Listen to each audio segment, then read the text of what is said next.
그분은 저한테 농담한다고 저기 전도서 3장이 떼장이냐고 그러더라고요.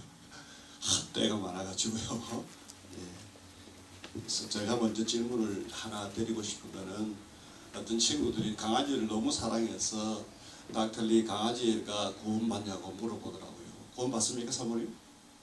아니에요. 어떻게 그걸 어떻게 이야기를 할 수 있나요? 예? 그걸 어떻게 알아요 또?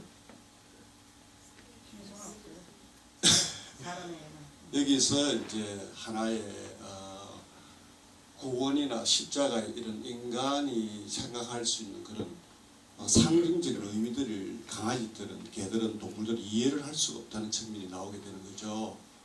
그래서 조금 편안하게 대답을 해주는 게, 이제 평균 인간의 지적 수준으로는 성경을 이해할 수 있다. 이제 대표 단수를 이야기합니다.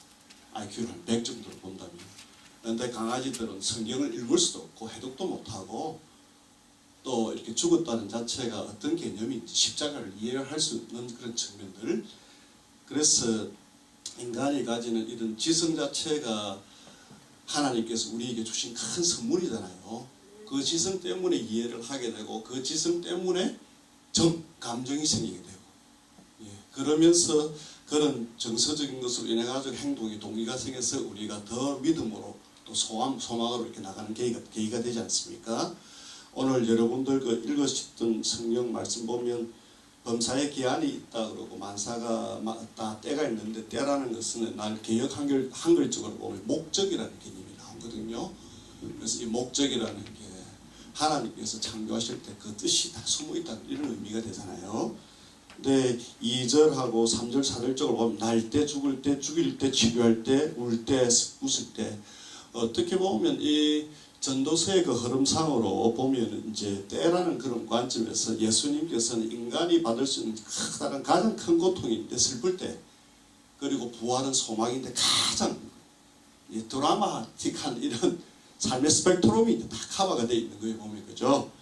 예, 그래서 이 고난이라는 것을 레위기서 또 구약에서는 동물적인 이런 희생양을 통해 가지고 저희들이 또 구원을 받고, 이렇게 오늘 예수님께서 그 역할을 하시는 이런 과정을 이제 동물들은 또 이해를 못하겠죠. 근데 우리는 얼마만큼 이해하느냐가 또 이해하는 만큼 은혜를 받는다고 그러니까요.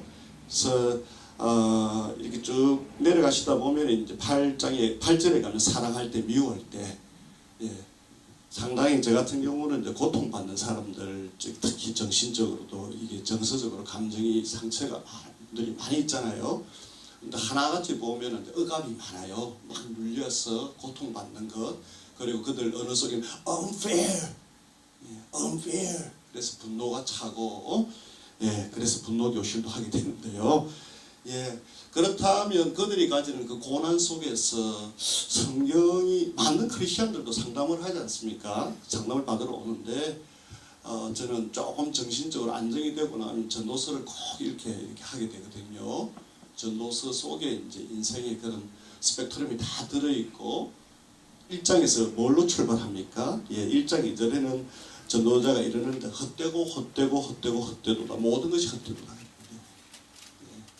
그 말만 들어보면 굉장히 삶이 어떻게 보면 패배주의자적인 측면이고 그런데, 그러나 이것은 하나의 그 삶에 대한 세팅을 맞춰놓기 위해서 전도자는 그렇게 이제 말씀을 하고 있고요. 그러나 흐름 속에 쭉 가다 보면 이제 우리에게 주는 하나님께서 모든 걸 지으시고, 또 하나님께서 우리에게 어떤 개념으로 어떤 복을 주느냐, 복을 주실 수도 있고 빼앗아 가실 수도 있고 여러 이런 단계가 있다는 거예요. 근데 저희들은 참 싫은 것 같아요. 슬플 때도 싫고, 또 복 안 주실 때도 섭섭하고 뭐 이런 것들. 그렇기 때문에 가끔은 뭐 기복이 잘못된 것처럼 뭐 가끔 그렇게 우리가 조금 낮추어서 보는 이런 신앙관도 있고, 그런데 하나님께서 하여튼 이런 삶의 그런 스펙트럼 여러 가지 이런 색깔이 다양한 이런 면들을 저희들에게 하나님께서 목적이 있어서 이렇게 만들어 놓으시다는 그런 관점이 있지 않습니까? 그리고 14절에 가게 되면 그 앞에서 경외하게 하려 하신, 궁극적으로는 하나님께서 이걸 통해서 저희들이 인간이 하나님을, 창조주 하나님을 볼 수가 있고 깨닫는 눈, 예. 동물이 과연 그 깨닫는 눈이 가능할까? 그거는 없죠. 그쪽을 보면. 근데 여기서 도서는 그렇다면 같은 믿는데 우리가 인간으로서 여기서 고난도 보게 되고 여러 가지 단계가 있는데 여기서 성숙은 뭔지 이런 단계가 이제 도전이 있습니다. 믿음이라고 그러는데 저희들의 믿음을 단위를 정의를 해봐라 그러면 사전식으로 정의를 다 할 수 있겠죠. 근데 우리에게 주는 것은 믿음 그러면서 저수 계속 일어나는 것은 죄성 때문에 so what? 계속 일어나는 그런 도전적인 믿음이 이런 것이 이제 사랑과 연결되고 또 소망으로 연결되면서 우리에게 조금 편안한 감정 그리고 새벽 기도를 통해서 개인 기도를 통해서 또 회개하는 마음들 그 많은 마음의 힘듦을 십자가 앞에 다 내려놓고 그러면 예수님의 십자가가 귀하게 여겨지면서 우리는 또 좀 정서로 안정이 되는 그런 반복되는 이런 인간의 속성. 그래서 나중에 여기서 이제 19절 한번 가보실까요? 19절입니다. 인생이 당하는 일도 짐승도 당하는 일, 그들이 당하는 일이 일반이라 다 동일한 호흡이 있어서 짐승이 죽은 같이 사람도 죽으니 사람이 짐승보다 뛰어남이 없으면 모든 것이 헛된 모류다. 어떤 면에서는 죄송합니다. 개와 같은 삶을 살 수가 있다는 이런 차원이 지금 상징적 숨은 상당히 인간이라는 그런 영장의 동물이라는 또 영성이라는 가면을 쓰고 우리는 동물과 짐승과 일반일 수 있다는 이런 전제를 또 보게 됩니다.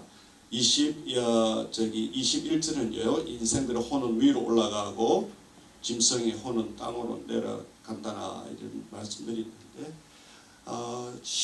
나중에 귀결되는 말씀은 12장의 13절 14절 일의 결국을 다 들었으니 여기서 하나님을 경외하고 그의 명령을 지킬 것이라 그것이 사람의 동물이 아닌 사람의 본분이라 이렇게 나오지 않습니까? 그러면 이제 성숙적으로 연결되는 성숙의 정의는 뭘까요? 성숙. 잘하는 것? 잘하는 것. 근데 제가 이렇게 많은 분들을 치료하는 그런 입장에서는 저는 성숙 이런 관점에서 치료를 참 좋아합니다. 그 사람을 누굴 고쳐야 된다기보다는 목사님 설교를 통해서 말씀을 통해서 깨달으면 성숙하잖아요. 깨닫다 보니까 치료가 다 되어버리는 거예요. 내가 왜 사랑을 할 수가 없을까? 그러면 주님께서 우리에게 용서를 해주시는데 우리도 용서를 해야 된다. 또 판단하지 말라.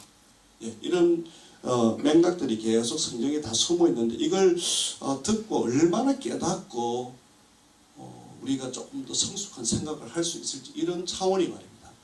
그런데 인간의 그런 행동이나 이 심리 발달을 이렇게 연구하시는 분들 중에서 특히 에이브라함 메슬러라는 분이 있는데요. 인간에게 누구나 다 불안이 있을 수 있다는 전제하에 말입니다. 불안이 있다는 전제하에 가급적이면 하지 말라가 이제 목표가 하나님 말씀이잖아요. 근데 첫 번째 행동을 하는 그 동기를 보면 거의 다 보면 신체적인 욕구에 의해서 화장실을 가야 된다, 배가 고프다 이런 행동으로 움직인답니다. 두 번째는요. 그게 해결되고 나니까 심리적으로 정서로 안정을 찾는답니다. 안전한 곳. 그래서 이사도 조금 안전한 곳으로 가려고 그러고 집이 필요하고 야외에 노출이 안 되고 그런데 이 신체적인 욕구와 그리고 심리적인 안전 욕구가 해결되고 나니까 외로움이 그래서 사람들은 사회에 이런 집단을 찾는다는 거예요. 하나님께서 그렇게 만들어 놓으셨답니다. 그런데 1, 2, 3번까지 집단까지 같지 않습니까? 집단 속에서 내가 얼마나 중요한지를 느끼는 그 자체가 자존감이라고 얘기를 한다고. 교회에 와서 나는 얼마나 중요한 역할, 하나님으로서 얼마나 어떻게 훌륭한 종으로 거룩한 백성으로 쓰이고 있는지 이런 느낌, 이런 것이 이제 자존감을 얘기를 한다는 거예요. 그 자존감 속에는 얼마나 공부를 잘한다, 돈을 얼마나 번다는 이런 생산적인 것도 있지만 더 중요한 것은 이제 인간이 동물과 다른 관점에서 다른 사람들 눈에 하나님이 자녀로서 어떻게 비춰질까 이것이 숨어있다는 거예요. 그것이 자존감을 저는 가끔 빌 클린턴 그 대통령을 제가 좋아하는 분인데 가끔 이분을 예를 들어요. 그때 한참 마니카 루이스키 그 스캔들 때문에 굉장히 힘들어 하셨잖아요. 근데 저희 아들 국민학교 3학년짜리를 데리고 화이트하우스를 갑니다. 그러면 아이가 Daddy, that's where Monica Lewinsky played with Bill Clinton이 나와요. 빌 클린턴 대통령이 한쪽은 좋은데 한쪽은 도덕적이면서 치명타를 입어버리니까. 근데 저희도 예외는 아니잖아요. 예, 조금 뭐 사이즈가 다르다 그러는데 죄성이라는 게 어떤 사이즈가 있습니까? 우리가 가지는 속성인데. 그런 관점에서 보통 사람들은 그래서 교회를 올 때도 배가 고프니까 기도하는 분들이 있고요. 조금 정서적으로 안정이 달라고 집을 달라고 기도하는 분이 있고요. 또 짝을 위해서 기도하는 분이 있고요. 그러니까 나의 자존감을 위해서 기도하는 분은 그건 잘 모르겠습니다. 이건 상당히 정의적인 문제니까 정의적인 문제. 그런데 이 심리학자들의 한 그룹에서 보통 사람들은 1, 2, 3, 4단계를 가는데 한 그룹, 그래서 그 에이브람 메슬라는 분이 돌아가신 위대한 분들 한 100분 정도를 뽑아가지고 관찰을 해보니까 16가지 특징이 좀 다른 게 나타납니다. 이 사람들은 죽음을 두려워하지도 않고 신념이 확실하고 영성, 초연, 초월, 희생, 그리고 확연히 다른 것이 이제 그들 삶 속에는 작은 것도 그리고 고통스러운 것도 감사로 전환하는 능력, 그 감사가 또 용서적으로 적을 보고도 적에게서 배울 것이 있다는 태도로 가는 이런 말입니다. 그 자체를 한국 단어로는 자아실이라고 그러더라고요. 예. 그래서 이런 것들 보면 우리가 동물적으로 보면 이제 저급 그런 행동 동기들은 거의 다 배가 고프고 동물학 같은 수준인데 위로 올라가면서 자존감 쪽으로 가게 되면 이제 인간으로 들어가는 그러한 남에게 어떻게 도덕적인 개념이 있지만 그러나 그 다음 단계에 누구 있습니까? 선교사님들. 배가 고프고 이런 쪽보다는 어떠한 영혼을 가지고 말씀 속에서 인생이 다 포함되어 있다는 것. 우리 공목사님 어제 말씀하셨는데 어제 나이를 말씀하셨어요.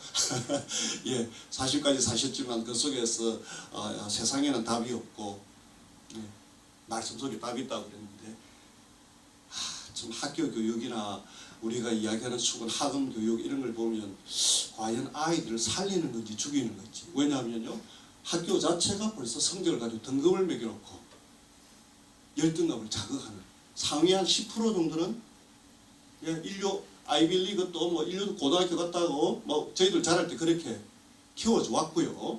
그러면서 우쭐하고 저도 뭐 고등학교 때 모자 쓰고 이게 유니폼 교복 입고 다니면서 우쭐하는 적이 있으니까 이러한 것들이 그래서 학교가 교육을 아니면 인생을 망치는 건 아닌지 이런 도전적인 생각이 자주 일어납니다. 너무 성공 그러면서 우리를 그냥 포장시키는. 과연 제가 죽었을 때 박사기가 있고 뭐 대학원 몇 개 디그리 이걸 이야기를 할지 아니면 하나님 종으로 열심히 살았다고 할지.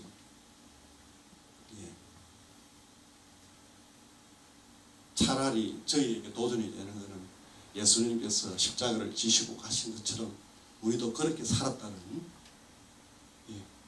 이러한 삶이 한번 되어보면 어떨까. 이 도전으로 오늘은 인생의 그 스펙트럼 다양한 측면에서 우리에게 주는 인간의 지성이 동물과는 다른 차원에서 짐승과도 일반이 없지만 일반이지만 그 속에서 뭔가 개념을 추구하는 인간의 지성은 성숙을 만드는데 그 성숙은 이 십자가를 우리가 어떻게 받아들이고 또 죽음이라는 그 한계성에 도전이 될 때 우리가 어떻게 가야 되는지 이런 것에 대해서 저도 정확하게 답은 없습니다. 그렇게 살고 있기 때문에. 그래서 한번 생각을 나눠보자고 이렇게 오늘 말씀을 준비했습니다. 기도드리겠습니다. 아버지 하나님, 참 살아가면서 또 순한 이런 주간을 맞이하고 또 부활주의를 맞이하면서 해마다 반복되는 이런 신앙의 정급시간이 하나의 행사보다도 더 깊은 의미를 조금이라도 더해줄 수 있는 그런 시간이 되도록 복내려 주시옵소서. 저희 각자들이 생각할 수 있는 그런 지혜의 힘을 주셔서 동물과 다르게 할 수 있는 그런 성령의 일과 감사와 용서를 저희들이 조금 더 할 수 있는 능력, 생각을 주셔서 우리 예수님께서 십자가에 돌아가신 그리고 저희들 용사신, 하나님께서 용사신 사랑의 확증이 좀 더 의미가 있게끔 저희들 삶을 통해서 나타나도록 복 내려 주시옵소서. 감사하며 예수님의 이름으로 기도했습니다.